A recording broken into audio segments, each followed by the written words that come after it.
सभी को प्रणाम। हम पढ़ रहे हैं सफल जीवन की दिशा धारा। आइए अपने यूथ के लिए प्रेयर्स करते हैं, प्रार्थना करते हैं कि उनका भविष्य मंगलमय हो और उनकी दृष्टि बदल जाए, उनकी दृष्टि भीतर की ओर चली जाए, बाहर से।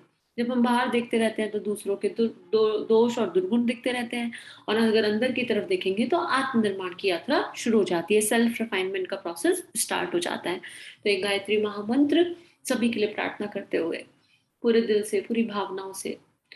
ॐ भूर्भुवः स्वः तत्सवितुर्वरेण्यं भर्गो देवस्य धीमहि धियो यो नः प्रचोदयात्। आगे का स्वाध्याय हमने जो है गुण पढ़ लिए, हमने ये भी पढ़ लिया उन्नति के लिए 4 चरण क्या है। उसके बाद अगली बात जो गुरुदेव समझा रहे हैं वो ये है, अपना दृष्टिकोण सुधारे। जो हमारे इम्प्रिंट्स होते हैं ना, हमको वैसा ही दिखाई पड़ता है दुनिया। अगर आपके अंदर गुस्से का इम्प्रिंट क्रिएटेड है, तभी कोई आपको गुस्सा दिला सकता है, नहीं तो कोई आपको गुस्सा नहीं दिला सकता। जैसे फॉर एग्जाम्पल, अगर कोई प्योर वेजिटेरियन है, ठीक है, और उसके अंदर प्योर वेजिटेरियन इम्प्रिंट है, लास्ट लाइफ में मेहनत करा है, और अब जो है नॉनवेज की तरफ मन है ही नहीं, तो बाहर से कोई कितना भी ऑफर करे कि आप ये ट्राई कर लो, नॉनवेज ट्राई कर लो, लेकिन आप नहीं खाओगे वो, क्योंकि आपका इम्प्रिंट ही नहीं है, आपके अंदर वो है ही नहीं चित्त पर संस्कार, तो you will not even try. लेकिन अगर आप वेजिटेरियन हो और बाहर से कोई नई डिश आपको ऑफर करे, बिल्कुल जो आपने कभी ना खाई हो, but you know it is vegetarian, you will give a try कि अच्छा चलो खा कर देखते हैं। फिर पहली बार खाएंगे, अगर टेस्ट आया तो दूसरी बार खाएंगे, और टेस्ट आया तो तीसरी बार खाएंगे, और ऐसे ऐसे करके वो हमारी फेवरेट बन सकती है। और कब उसका संस्कार डेवलप हो जाए और हम ऑन एंड ऑफ खाएं, हमें पता ही नहीं चलेगा।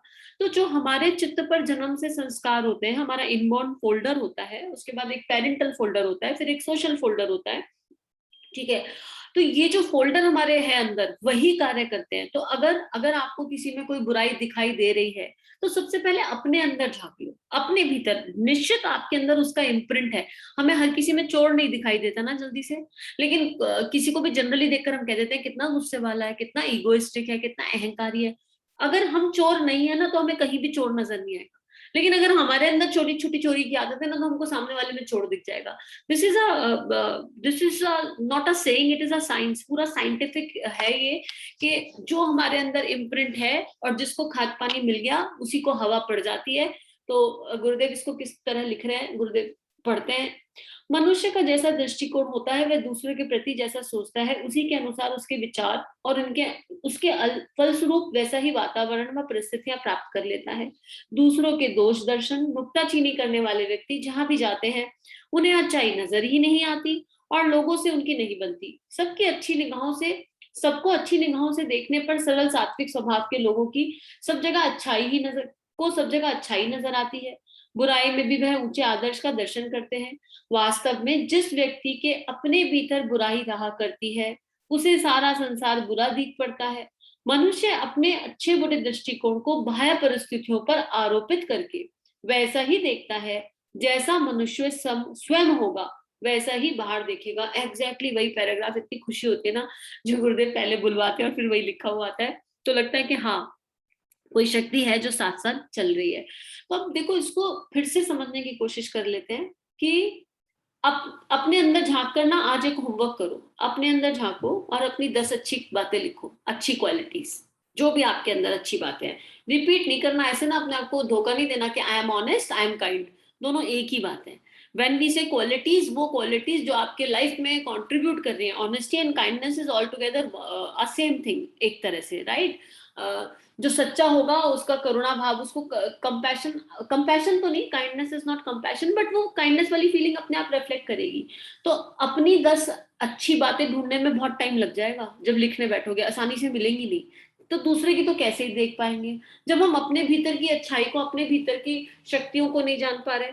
तो एक नॉर्मल ह्यूमन नेचर होती है कि सामने वाले की बुराई आराम से दिख जाती है। अब अपनी 10 बुराई लिखने बैठो तो तुरंत लिख दोगे 10 बुराई। और पता है ये बुराइयां कहाँ से लिखोगे? ये बुराई लिखोगे क्योंकि हम अपने आप को वैसा मान बैठे हैं जैसा लोग हमारे बारे में बोलते हैं। किसी ने आपके लिए कुछ कहा, आपको वही सच लगने लगता है। अगर 10 लोग बोलते हैं अरे कहीं मुझ में ये कमी तो नहीं है, that is lack of self confidence. अपने व्यक्तित्व को इतना मजबूत बनाओ भीतर से कि जो आप अपने बारे में जानते हो वो जानते हो। यहाँ अहंकार की बात नहीं हो रही, there is a thin line difference.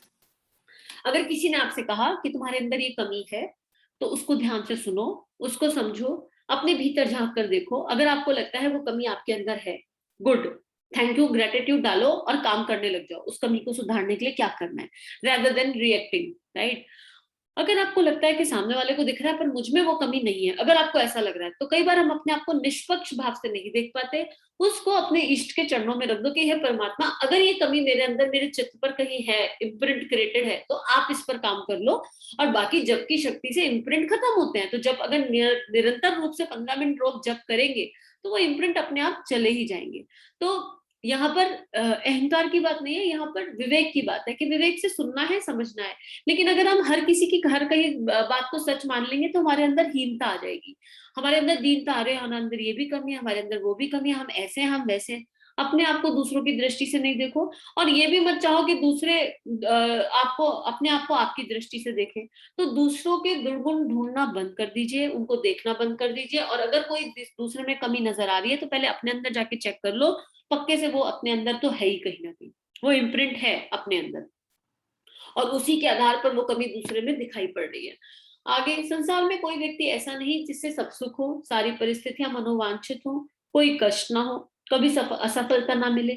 जहाँ अनेक सुख साधन भगवान ने मनुष्य को दिए हैं, वहां कुछ थोड़े अभाव भी रखे हैं। विवेकशील व्यक्ति जीवन में उपलब्ध सुख सुविधाओं का अधिक चिंतन करते हैं और उन उपलब्धियों पर संतोष प्रकट करते हुए ईश्वर को धन्यवाद देते हैं। इसके विपरीत अनेक लोग उपलब्ध अनेक सुख साधनों को तुच्छ मानते हैं और जो थोड़े से कष्ट अभाव है उन्हें ही पर्वत तुल्य मानकर अपने आप को भारी विपत्तिग्रस्त अनुभव करते हैं। ऐसे लोगों की अधिकांश मानसिक शक्ति रोने झीकने में चली जाती है। जीवन को शांतिपूर्ण रीति से व्यतीत करने का तरीका यह है कि अपनी कठिनाइयों को बढ़ा चढ़ा कर ना आके उन्हें उतना ही समझें जितनी वह वास्तव में है। इससे हमारी अनेक चिंताएं आसानी से नष्ट हो सकती है। It is the attitude of gratitude, बहुत इंपॉर्टेंट है लाइफ में, बहुत। मान लो, भगवान ना करे, मैं चलते चलते गिर गई, भगवान ना करे ऐसा हो किसी के साथ भी, अब मेरे पैर में थोड़ी सी चोट लगी। अब ये मेरे दृष्टिकोण पर है कि मैं उस चोट को बैठी रोती रहूं या भगवान को थैंक यू बोलूं कि मैं इतना अच्छा खासा वजन लेके चलते चलते गिर गई और मेरी हड्डी नहीं टूटी, मेरे फ्रैक्चर नहीं हुआ। तो gratitude, it is the attitude of gratitude, जैसी दृष्टि वैसी सृष्टि। अब अगर जीवन में केवल सुख ही सुख होगा तो मजा आएगा कितना मोनोटोनस हो जाएगा। सोच के देखो, आपने जन्म लिया, मम्मी पापा, रहना खाना उठना सारी व्यवस्था, सब परिस्थिति अच्छी, और सुबह से रात खत्म, कोई चैलेंज ही नहीं आ रहा, सब कुछ अच्छा ही अच्छा है, अच्छा ही अच्छा है, मोनोटोनस। बोर हो जाओगे, और इतना बोर हो जाओगे कि बैठे बैठे प्रॉब्लम्स क्रिएट करोगे अपने दिमाग से, कुछ ना कुछ सोचेंगे, खाली दिमाग शैतान का घर। तो ये जो चैलेंजेस लाइफ से आते हैं ना, जिनको हम दुख बोलते हैं, ये दुख नहीं है, ये चैलेंजेस हैं जो हमें ऊपर उठाने आते हैं। रेस कैसे होंगे? सोना तपेगा तभी तो कोई आभूषण बनेगा। हीरे को खदान से निकाल के चमकना होता है तो एक लंबे प्रोसेस पर जाना पड़ता है। तो हीरा बनना है तो तपना पड़ेगा। और जो लाइफ में चैलेंजेस आ रहे हैं वो कुछ सिखाने आते हैं, जितनी जल्दी हम सीख जाए उतना बढ़िया है। अब मान लो आपने अपने लिए कोई टारगेट बनाया, ठीक है, जैसे मान लो 10th का स्टूडेंट है, उसने अपने लिए टारगेट बनाया कि मेरे 10th में आने चाहिए, मेहनत मैंने करी है इतनी, और मेरे आने चाहिए 95%, उसने एक लक्ष्य रखा, उसी लक्ष्य के अनुरूप उसने मेहनत करी, सब कुछ किया बढ़िया एकदम। अब जब परसेंटेज आई तो 95% की जगह 90% आए, और अब ये बच्चा रोने झीकने लग जाए 10th में और डिप्रेशन में चला जाए, अरे मैंने तो 95 के लिए मेहनत करी थी, मेरे 90 क्यों आए, और इस रोने झीकने और डिप्रेशन में अपना 12th खराब कर दे। तो ये किसकी दृष्टि है? 90 भी कितनों के आते हैं भैया, 90 की खुशी मना लो, 92 के लिए 90 आए उसके लिए अपने आप को ग्रेटिट्यूड डालो, जिन लोगों ने तुमको कंट्रीब्यूट किया उनको ग्रेटिट्यूड डालो। ऐसे ही थोड़ा नंबर आ जाते हैं, पूरी फैमिली का कंट्रीब्यूशन होता है, टीचर्स का कंट्रीब्यूशन होता है, समाज का कंट्रीब्यूशन होता है, कितने लोग कंट्रीब्यूट करते हैं आपके अपने एफर्ट्स के अलावा, उसको ग्रेटिट्यूड कौन डालेगा? ग्रेटिट्यूड हमारी लाइफ से मिस तब होता है जब हमारी एक्सपेक्टेशंस बहुत हाई होती है। तो हम अगर मान लो एक्सपेक्टेशन ही है कि 90% सुधर जाए, 80% सुधर जाए, और इम्प्रूवमेंट 10% का हुआ, तो 10% हम देखते ही नहीं, एफर्ट्स की वैल्यू ही नहीं करते। तो आज एक और टिप, ग्रैटिट्यूड जनरल बनाना शुरू कर दो। रात को सोने से पहले 24 घंटे में क्या अच्छी घटनाएं घटित हुई, 3 अच्छी बातें लिखोगे रात को सोने से पहले, डे 1, डे 2, डे 3 करके डे 40 तक। अब जब आप ये लिखोगे ना, आपकी लाइफ चेंज हो जाएगी डे 40 दिन में। लेकिन कंडीशन ये है कि जो डे 1 पर लिख दिया वो डे 2 पे नहीं लिखना है। डे 1 पे जिन 3 चीजों के लिए भगवान को थैंक यू बोल दिया, डे 2 पे वो नहीं होनी चाहिए। तो 40 दिन अलग अलग चीज होनी चाहिए। Your vision will completely change. और जैसे ही आपका ये विजन बदलेगा ना, आपके लिए दुनिया बदल जाएगी। अगर यकीन नहीं हो रहा तो करके देख लो, जब करोगे तभी पता चलेगा। क्योंकि जिसके पास सब कुछ होता है ना, वो भी कोई ना कोई कमी ढूंढ ही लेता है। बीइंग ह्यूमन हमारी ना एक मानसिकता बन गई है। तो यही प्रार्थना है आप सबके लिए कि आप इसको समझें, जाने, और अपने आप को भी ग्रेटिट्यूड दें अपने हार्ड वर्क और एफर्ट्स के लिए, और दूसरों की ओर से दृष्टि अपनी ओर कर ले, अंदर की तरफ नजर ले जाएं। और रात को सोने से पहले अपने आप से पूछें, am I a better version of myself? जो मैं कल था आज उससे बेटर हूं या नहीं हूं, बस इतना। ठीक है। अब आगे, हमें चाहिए कि अपनी कठिनाइयों को बढ़ा चढ़ा कर ना देखें, वरन उनको दूसरे आपत्तिग्रस्त लोगों के साथ तुलना करके अपने आप को अपेक्षाकृत कम दुखी अनुभव करें। जहां तक हो सके जीवन के प्रति अपना नजरिया या दृष्टिकोण सकारात्मक रखें। ये एक और टिप है कि आपको पॉजिटिव रहना है। अगर दुनिया में कितना दर्द है इसका अंदाजा नहीं है। कोरोना आया, बीमारी एक, ठीक है, कोरोना महामारी एक, लेकिन इम्पैक्ट अलग अलग, सबके ऊपर अलग अलग इम्पैक्ट पड़ रहा है। क्यों? जिसके ऊपर जैसा इम्प्रिंट, जिसका जैसा कार्मिक खाता उस पर वैसा इम्प्रिंट। अब आप जितने लोग सुरक्षित हैं उससे, क्या ये ब्लेसिंग नहीं है कि इतनी बड़ी महामारी आई और हम सुरक्षित निकल गए? इतना हाहाकार मचा और हम सुरक्षित निकल गए। Is it not a blessing of God? तो अपना दृष्टिकोण जितना बड़ा रखेंगे, दुनिया में इतना कष्ट है, इतना कष्ट है, कभी बाहर निकल के देखो तो सोचोगे कि हम कितने ब्लेस्ड हैं यार, कितना भगवान ने दिया है। लेकिन उसके लिए दुनिया को उस नजर से देखना पड़ेगा, उस कंपैरिजन जोन में जाना पड़ेगा, और ये ना आपका कंपैशन भी बढ़ा देगा। जब आप दुनिया की तरफ देखोगे, और कंपैशन विल बी इंक्रीज्ड। आगे, सुखी जीवन की आकांक्षा सभी को होती है, पर उसकी उपलब्धि तभी संभव है जब हम अपने दृष्टिकोण की त्रुटियों को समझें और उन्हें सुधारने का प्रयत्न करें। सुधरा हुआ दृष्टिकोण स्वल्प साधनों और परिस्थितियों में भी शांति और संतोष कायम रख सकता है। बहुत इंपॉर्टेंट लाइन है ये, कि दृष्टिकोण तभी इंप्रूव हो सकता है जब हम अपनी त्रुटियों को एक्सेप्ट कर लें। We accept our faults. जैसे हमने ग्रेटिट्यूड डाला, अपनी अच्छाइयां देखी, हमारे अंदर कमियां भी हैं, और सबके अंदर है, यकीन मानो। तो क्या हो गया? तो कमी है तो पैदा होते ही अगर बिल्कुल परफेक्ट पैदा हो जाते तो निर्वाण नहीं मिल जाता, फिर इस यात्रा का लाभ क्या था? तो मंजिल अपने आप मिल जाएगी। इस पल का आनंद उठाना तो सीखें, और अपने आप को एक्सेप्ट कर लो, जैसे हो वैसे ठीक, और प्रयास करेंगे सुधर जाएंगे। अपनी मेहनत पूरी करेंगे, रिजल्ट कब आएगा इसकी फिक्र मत करना, पर मेहनत करते रहो, करते रहो, करते रहो। एक दिन ऐसा आएगा कि पूरा रिफाइंड वर्जन तैयार हो जाएगा तुम्हारा।